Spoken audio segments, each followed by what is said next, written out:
All right. We are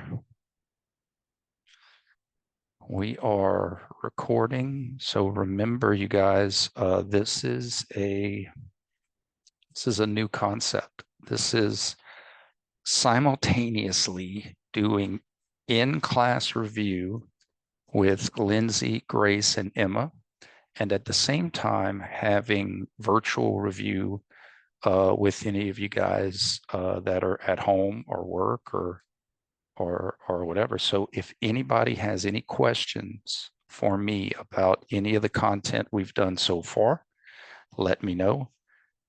The in-class face-to-face review, if they have specific questions, Grace is going to come to her laptop and ask me that question directly, and then I'll respond to that. So um, this Zoom video is going to be as impactful as you guys want to make it. So feel free to ask any question at any time uh, while I sit here remotely sipping on my water.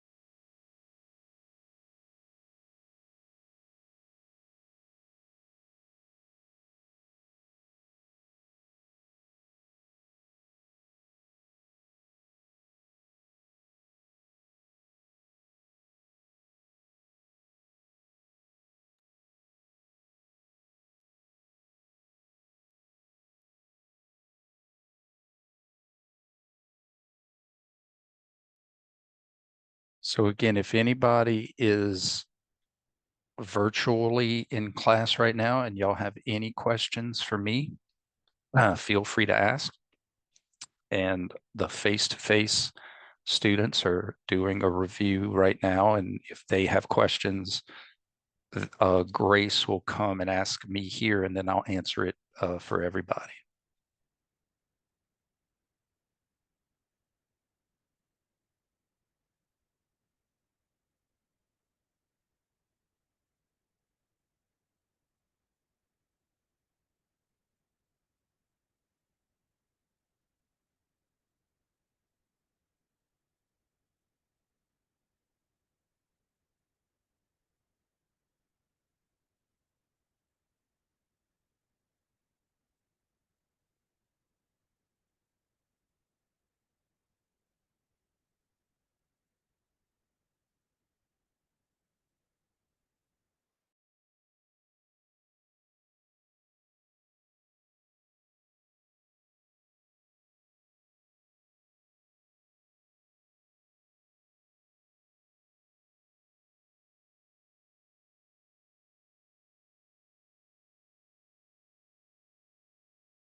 Hello, everyone. Welcome to the Zoom.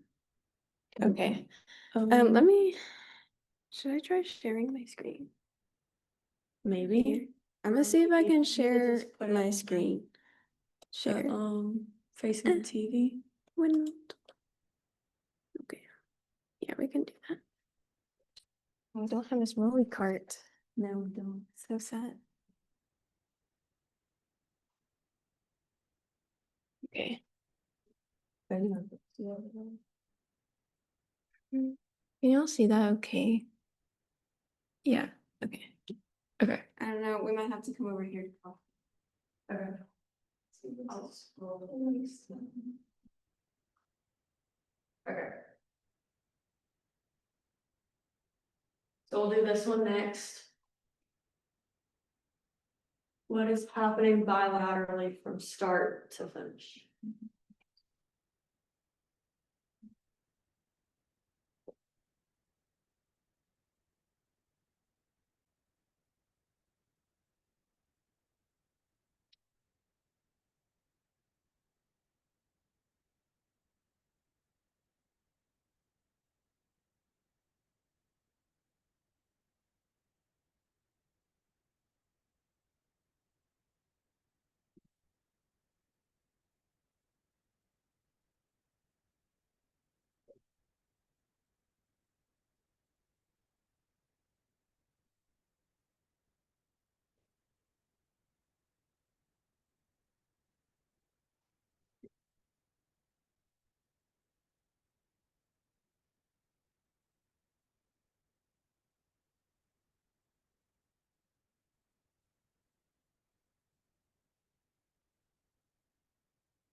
What'd y'all get this?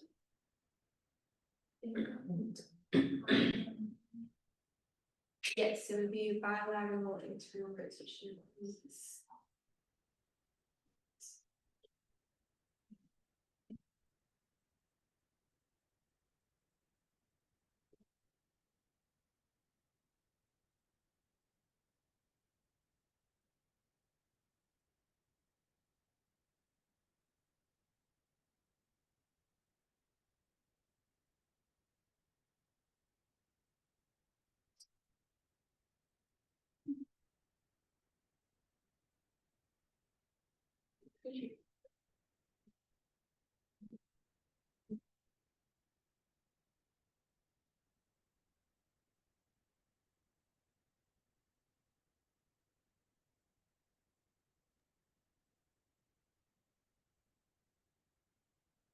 Hey, Grace and Emma, when possible, can you guys replicate the motion when possible? I know sometimes we may not be able to, but the screen is just sometimes a little bit fuzzy.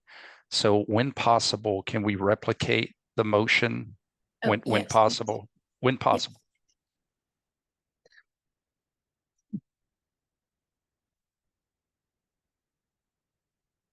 Okay, so this is the start, and then this is the finish. Start.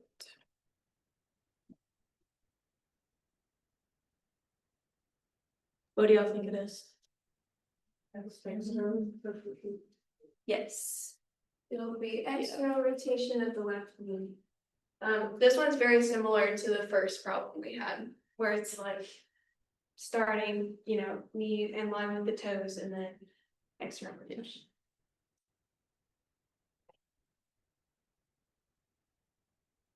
Okay, this one, we're just gonna observe the left knee. So the right knee kind of does something funky. It doesn't really do anything. So for this one, we'll do the left knee from A to B.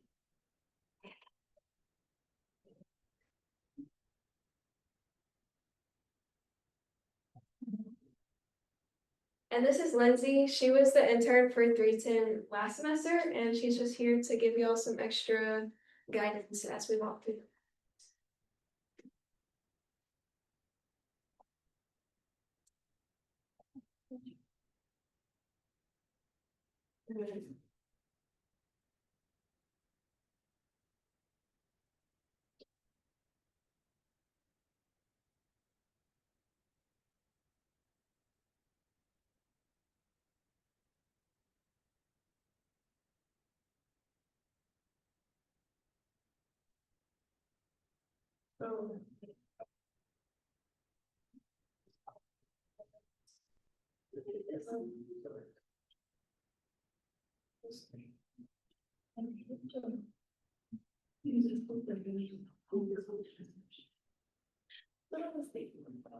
Okay, actually, guys, this is a trick question. Is there any motion happening at the knee? No, so therefore, yeah, nothing's going on over there. Okay, we're moving on. Oh, wait, no, this is still the knee. Yes.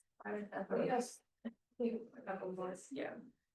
Yeah, so this one, you'll just follow the arrow and to observe the motion, what motion is happening when he follows the arrow.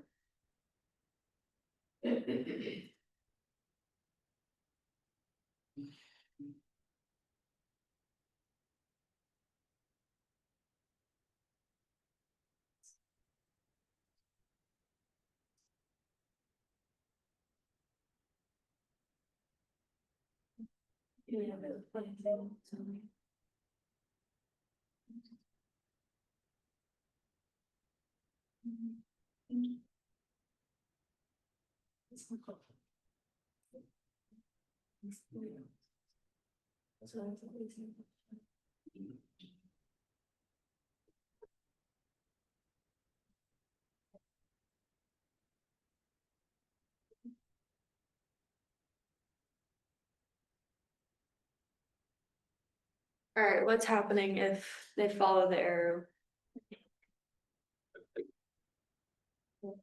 Yes. Okay, but internal rotation. Okay, so, and then what here is happening from start to finish?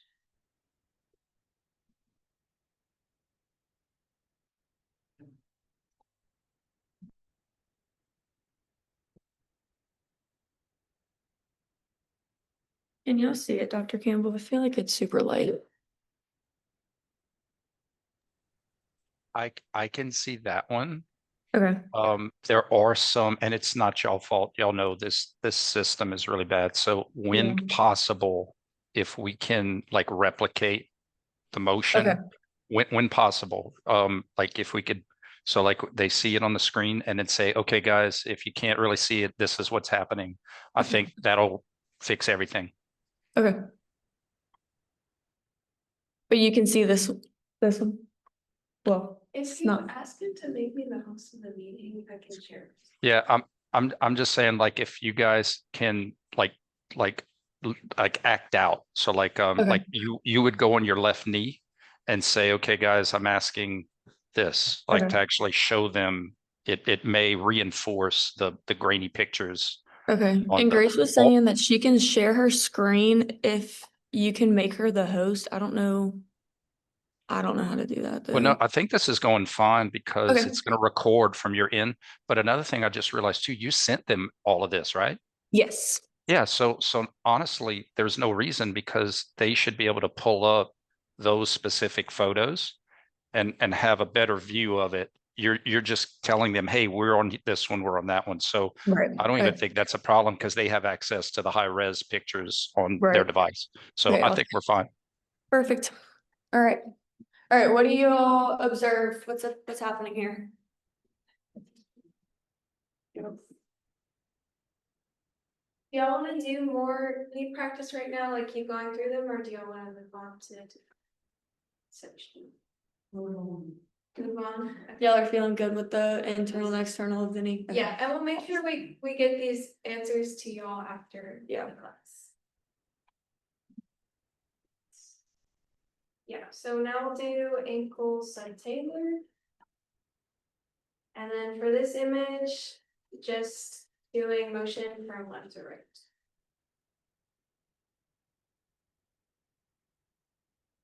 Of the right side.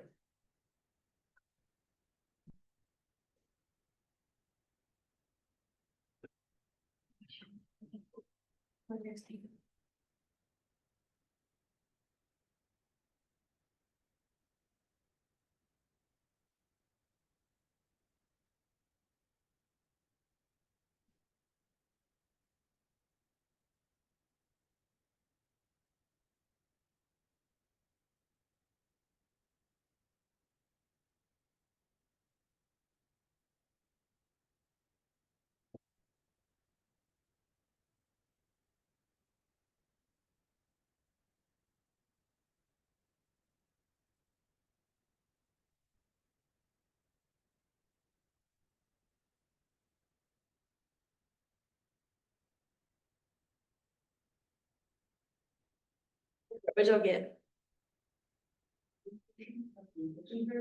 E version. Yep. Yes, and is it happening at the ankle or the subtalar? Subtalar, perfect. I don't like it. Oh, we had both. Yeah, we had left to right and right to left. Oh, but if it's right to left, what would it be? Hey, guys, go back to that one. I want to reemphasize a little trick that might work for some people. Okay. You look at the photo on the right side and just tilt your head as if you were going to recreate anatomical, and you could just literally see how that foot is everted. So sometimes if it's hard to see the fixed distal part, reposition your head and make it look like it's moving, and you could literally see how it would be everted. Just a reminder of that little move your head trick that works for some people. That's all. Everybody could hear him. Okay. Awesome. Thank you, Dr. Brown.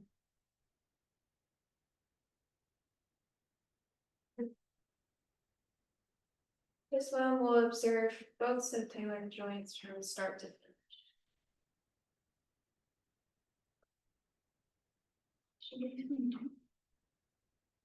Yeah, Kristen. Oh,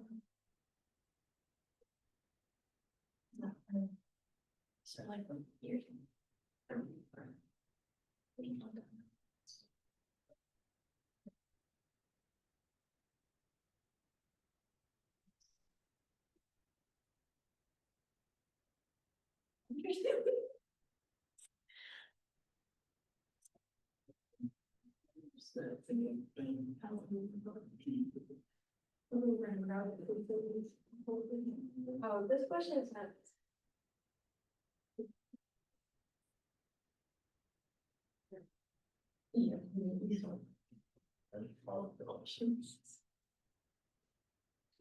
Okay.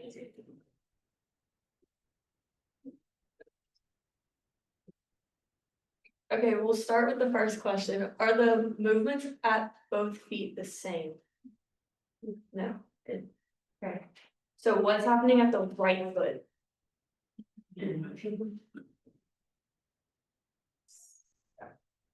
Yes, the right foot's coming in. So then what's happening at the left foot? Awesome.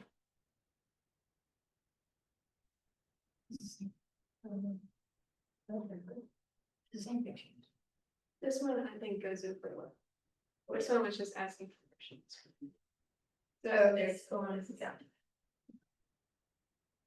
Okay, what motion is happening here from start to finish?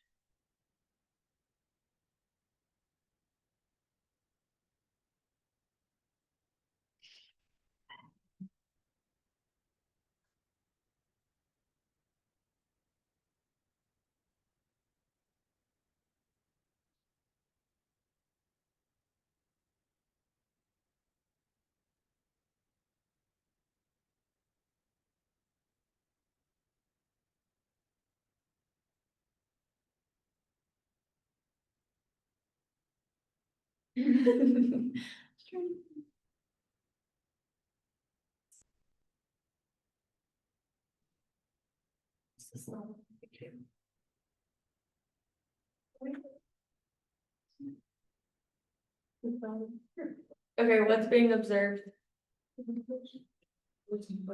Plantar flexion. Well, if starts on the right. Start from the right, yes, so then it's, yes, it's dorsiflexion, sorry, my brain, yeah. That was good. Yeah, That one was meant to try. yeah, that one was supposed to trick y'all and it tricked me, so. Yeah, so just be mindful of that on the test. I know it can be confusing sometimes with rights and lefts and. Yeah.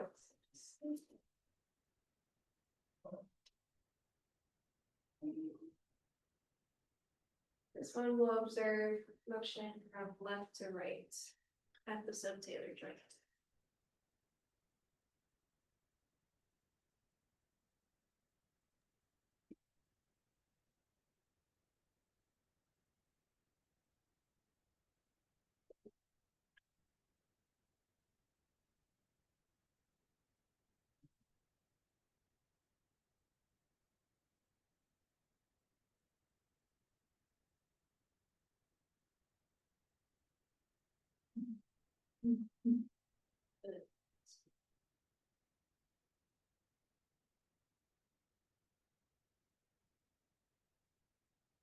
Did y'all get it? So what's happening? Yes. Yeah. Okay, I think y'all are good with those. Does anyone have like a specific question about the knee or the ankle before we move on to this? Okay, this one will be our last one. Yeah, we'll do this one And then if we'll- y'all have questions. Questions.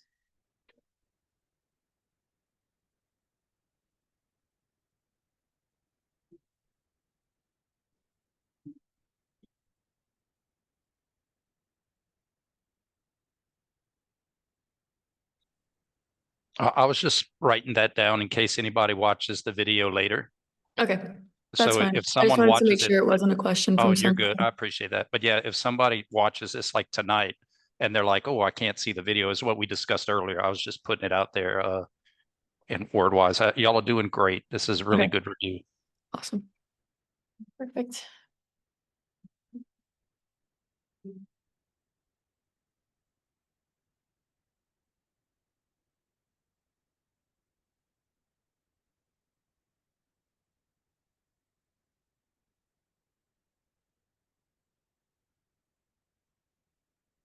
Okay, what did y'all get for this one? Yes. Do y'all see why it's planar reflection? Or is it kind of tripping anyone up? Oh, yeah. Okay, so for this one, you're starting out with your knees bent like this. So that means that your foot is, or your ankle is dorsiflexed.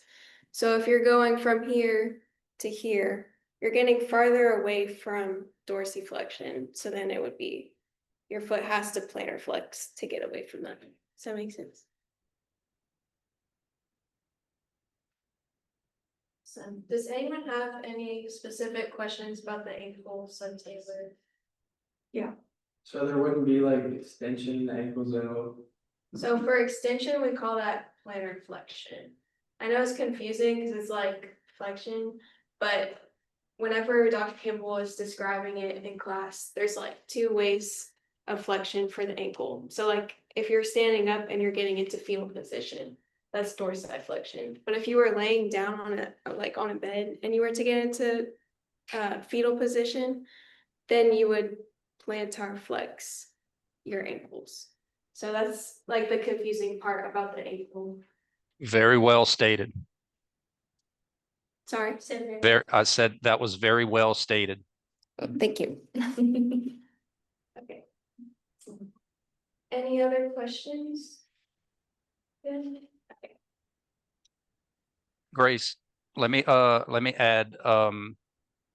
let me add something real quick. Okay. The verbiage still works the same to and from anatomical. So if you're standing in anatomical, you could have dorsiflexion from anatomical, plantar flexion to, and then plantar flexion from. So in that example, you had plantar flexion as you came up, you had plantar flexion to anatomical, if that makes sense. I have a question on here too, it's a little further down, but I have it to where here it is. You Mhm. literally, the questions are stated, the answers are on here, but the questions are stated, what's happening from A to B. What's Perfect. happening from B to C, and then we'll go back. So what's happening from C to B and then B to A. Just to get y'all used to that, it's not always dorsiflexion if it's coming up. Does that make sense? Like from here to here is plantar flexion. That's So correct. just used to that verbiage of here it's dorsiflexion to and forward. Emma, that's such a great point that, we can't just say, oh, something's coming up, so it has to be that. That's a really, really good point. Well made. Yeah, cool. Okay. Do we have like 20 minutes. Do y'all want to do some hip trunk examples? Okay. Awesome.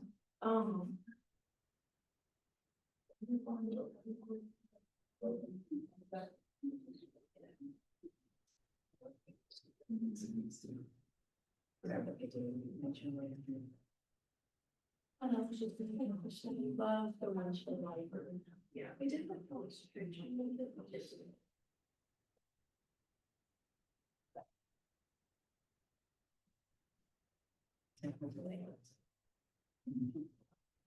Let's see, here we go.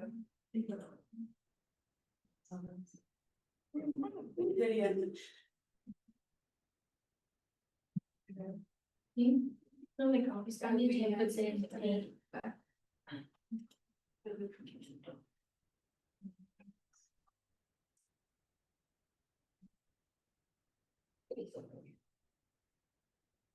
No, let's get it. You just press this play. Just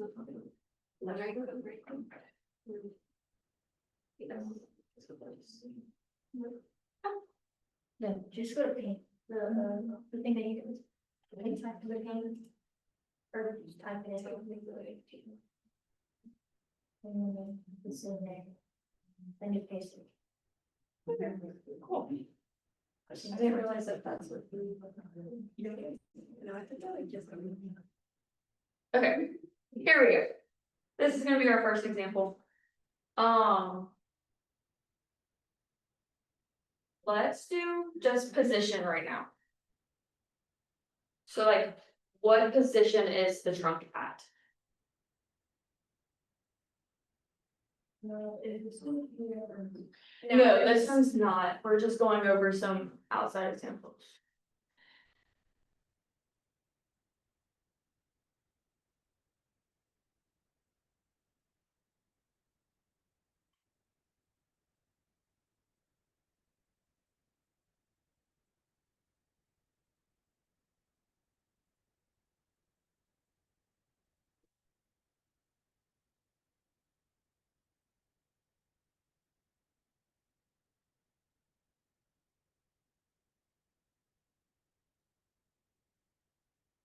Is it anatomical?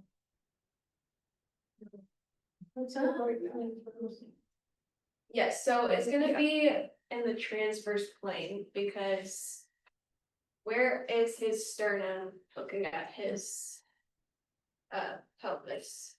Or what hip is his sternum looking at? Yes, his sternum is looking at his right hip, so he has to be right transversely rotated. Is that gonna make sense? Those landmarks are gonna help a lot. So like being able to see that your sternum, it's not anatomical because your sternum is now looking at one of your hips. So like that's gonna help a lot, especially with stuff like this where they're typically like the big is moving about the small. Like we usually see in our brains, this is transverse rotation. So like this is kind of confusing for us. But if you see that the sternum is looking at the hip, then it's a little easier to process. Everybody kind of sees. Anybody else have a question about that?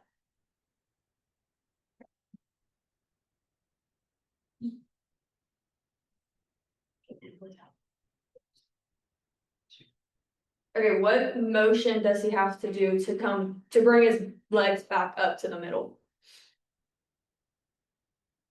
So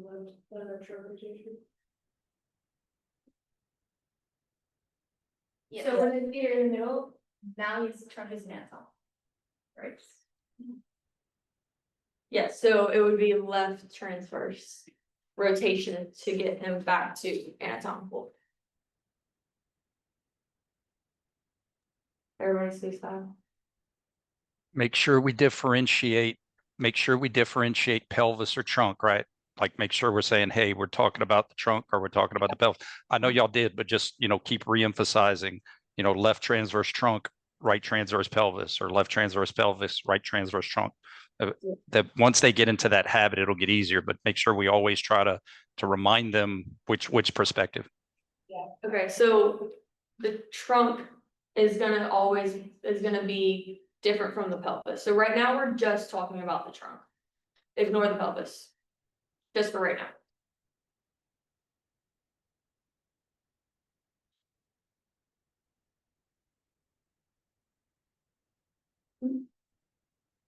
Yeah.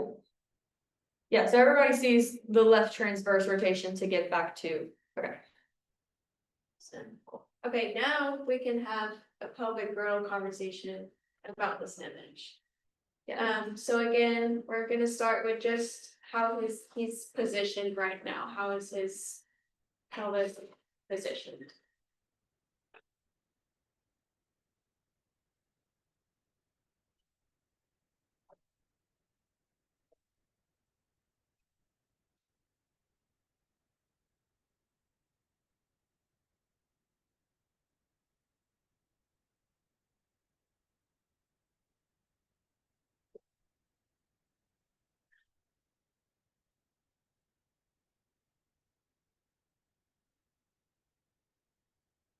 What are the posterior pelvic rotation means right transverse rotation? I don't know, say the left transverse. Right. So it would be. Repeat what you had? Excuse me, posterior pelvic rotation with left transverse pelvic rotation. You're half right. So sometimes there's pelvic girdle rotation because of your hips, sometimes it's because of your trunk. So since the trunk is fixed, it's gonna be because of the trunk. And right now, the trunk is not flexed or extended yet. So like, you're just worried about the transverse plane. So then it wouldn't be the posterior. Yeah, so it would only be left transversely rotated. Now, if the feet were fixed, or like their hips are fixed, and you're just moving your trunk, I know that would make a difference. Hey guys, I have an insight that may help. If the person can the person who asked the question hear me? It's a great question. If the person in that photo were to posterior pelvic girdle rotate, the feet actually would stay in that same position transversely, and the feet would just get closer to your head, if that makes sense. Like if they were to posterior from that position, it would almost look like the hips were flexing. So it has to be transverse for it to have that windshield wiper effect to get the feet back up straight. Does that make sense? Think so. So Not really. in order for there to be anterior or posterior movement, you have to have flexion here. Yeah, you'd have to have trunk flexion and trunk extension, correct? So since we know the trunk is staying flat in this picture, I don't know if you would necessarily be able to see that there would be trunk flexion from this picture. It would look kind of like, I don't know if you've ever done one of those exercises, bring your leg, like Yeah, your, it'd be a reverse crunch. Yeah. the whole bottom of your trunk would be up, like you hold on Yes. to it, you lift up.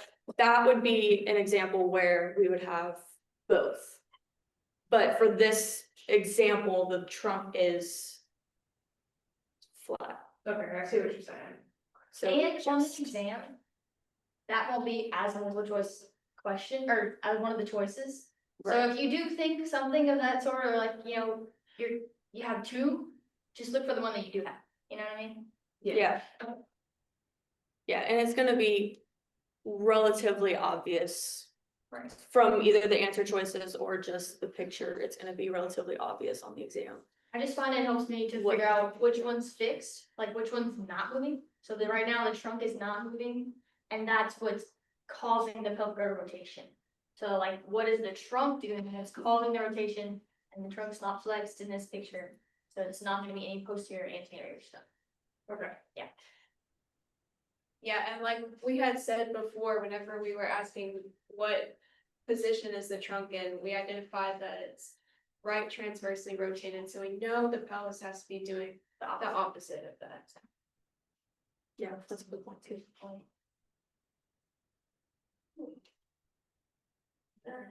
Yeah, okay, now we're gonna do a different exam. We'll still do some pelvic floor stuff, so now it's fresh.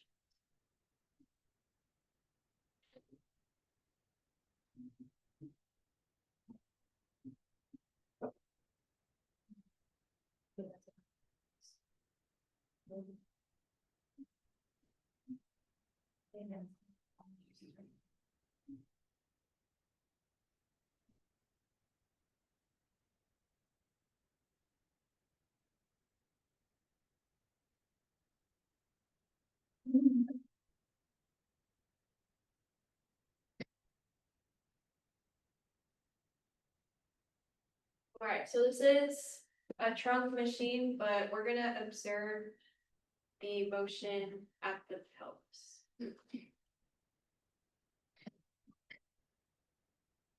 So we'll go from start, finish, what's happening.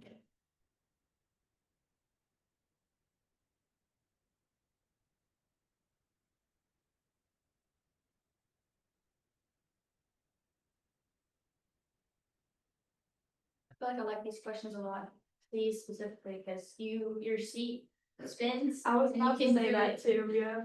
It's always great to actually do the movement, feel what's happening.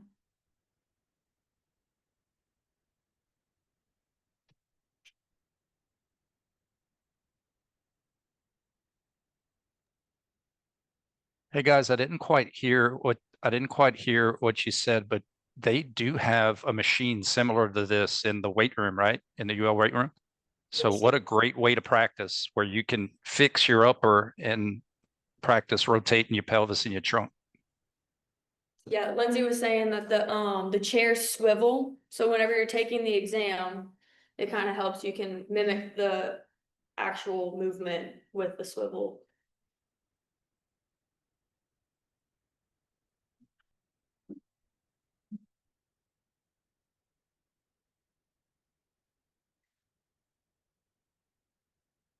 Yeah.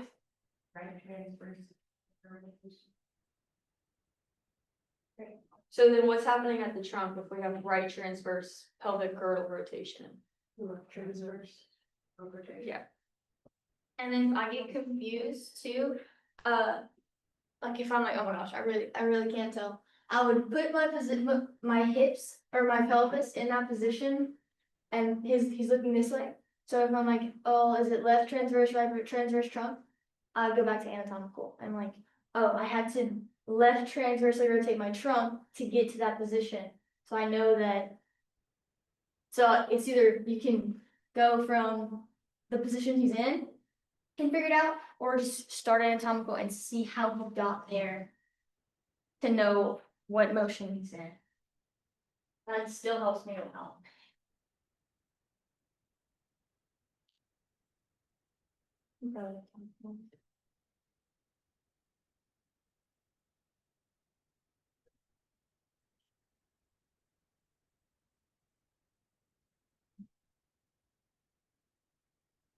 While she's pulling that up real quick, does anyone have any questions? Or is lost, or is not seeing what everyone else is seeing?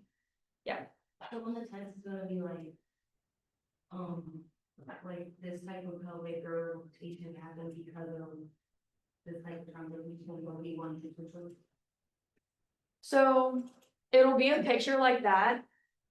And if he's asking for the trunk and the pelvis, he'll make it obvious. Like the answer choices will be left transverse rotate, pelvic girdle rotation, right transverse trunk rotation. And then it'll have both options as the answer, but both must be right for it to be the right answer. But yeah, it's not gonna be like, why did this happen or why is this the answer? But you're gonna have to know why, if that makes sense. Emma, Yeah, I was going to compliment, that you explained it perfectly. It's this because of that, this pelvic girdle rotation because of that. You hit it out the park. Well done. well, you had a question? I was just gonna say, like, can you show your process of figuring out the motion? Yeah, we can do that like this For one, sure. yeah. Do you wanna do the last problem or this problem? Oh, This one, okay, I'll give y'all a couple minutes to think about what's happening, we can do trunk and pelvic girdle. Yeah, we'll look at those two motions from left to right. And then, yeah, we'll walk you through Start here and your process. of how we go about answering.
All right, we'll start with the pelvis. What motion is happening at the pelvis?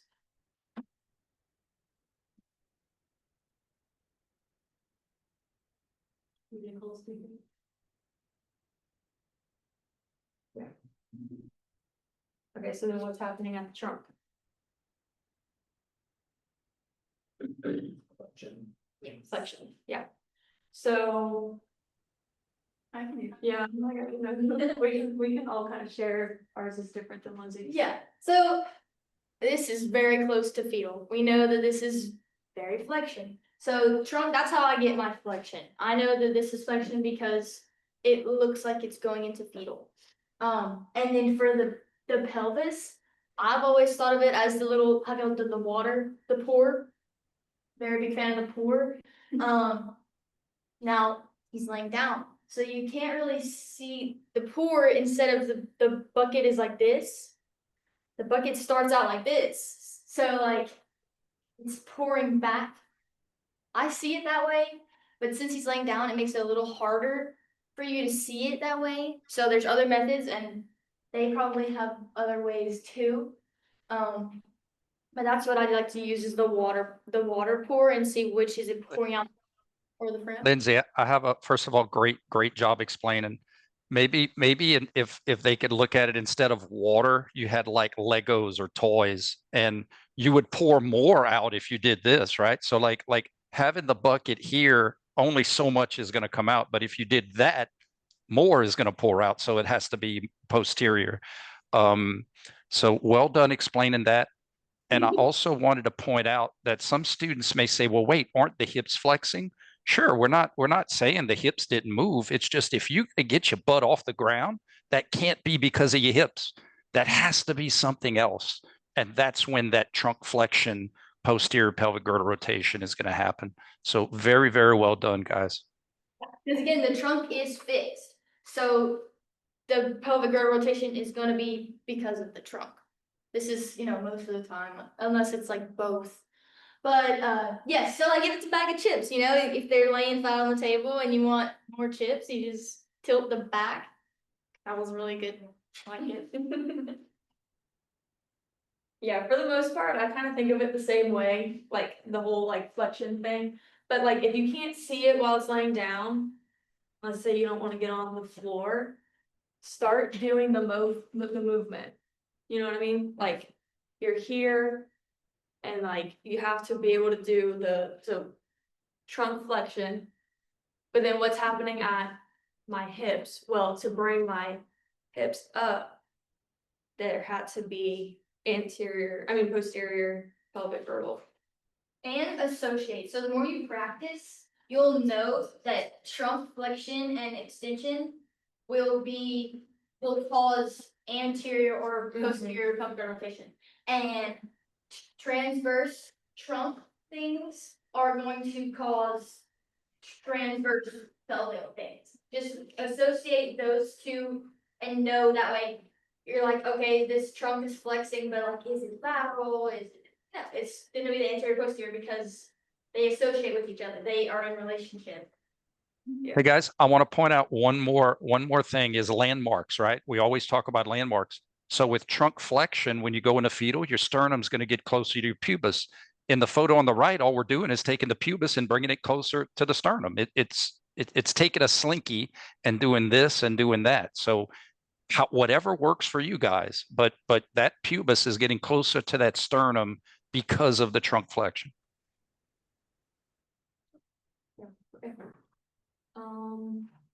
Yeah, and then for me, the way I go about it is like, okay, I can't see that a force is trying to do something here. So I go over to this picture and say, okay, if he was to let all of his muscles go, like what would happen? He would extend his back. So I know he needs muscles that are gonna put him into that fetal position. So he's gotta go to flexion here. And then, yeah, like Lindsay was saying, I see like the pelvic girdle stuff as a bucket. And like, yeah, if there is like, if it's going forward, anteriorly, it's going to pour out the front. If it's posteriorly, it's going to pour out the back. Yeah. But yeah, that's all we have for you guys today. Again, we'll get y'all that document sent out with all the answers so you can review it. But yeah, hope y'all have a great day.